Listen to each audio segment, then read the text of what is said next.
Good day mga kabyan, kamusta? Ito, at kung nakita yung sa ating harapan ay Despal, isa itong mga pangunahing kasakapa sa ating bahay. At sa ngayon ay aking inaayos dahil ito ay sabi nila ay hindi ito umandar. So, aking itong chichikapin at titignan ko yung mga wiring nga kung okay pa naman at kung kaya ko siyang pandarin. Kung makuha sa kunting ayos, sana much better, di ba? Pero kung pag hindi na kinaya, dalawa lang ito kakalabasan.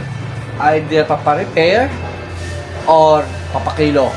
Ayun. So, this time, gawa natin ang paraan kung ito yung makuha sa ating natawag na DIY. You know. Kahit paano mga kabyan, meron tayo konting kaalaman about sa mga electrician. Siyempre, sa ganung paraan tayo makatipid kung kakayanin. Hindi ko naman sasabing tayo professional, no?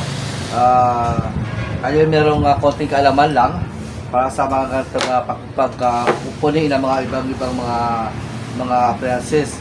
Siyempre yung ating ginagawa ano lang mga kabyan, yung mga basic lang ba, yung ating tutunan, yung nung tayo nag-aaral pa lang high school or college, at paano meron tayong konting kaalaman about sa mga ganito mga electrician kung tawagin, or sa mga kurente, diba? Siyempre, hindi ko sabi tayo marunong, yung mas maganda lang yung meron tayong alam kahit konti, diba? At the same time mga kabyan,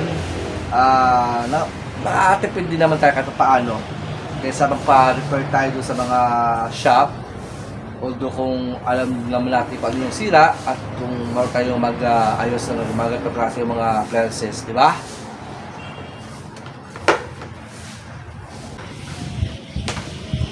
So ayan mga kabyan,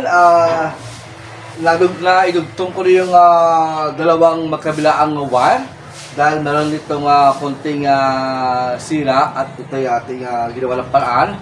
So kung makikita yan, medyo dugtong yan, ayan. So this time, ating susubukan, sana naman ay umandar at ito yung sira, yung wiring. So sana umandar para hindi tayo magka-problema. Ayun, so tara!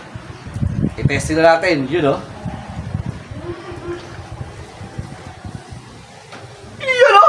Ayan mga kabyan, at umandar ang ating Despal. Ayos! So malaking tipid mga kabyan, di ba? Hindi natin kailangan sa shop para patignan. So ito pa lang mga basic lang ayos na. So malaking tipid mga kabyan. Iyan o! Ayos!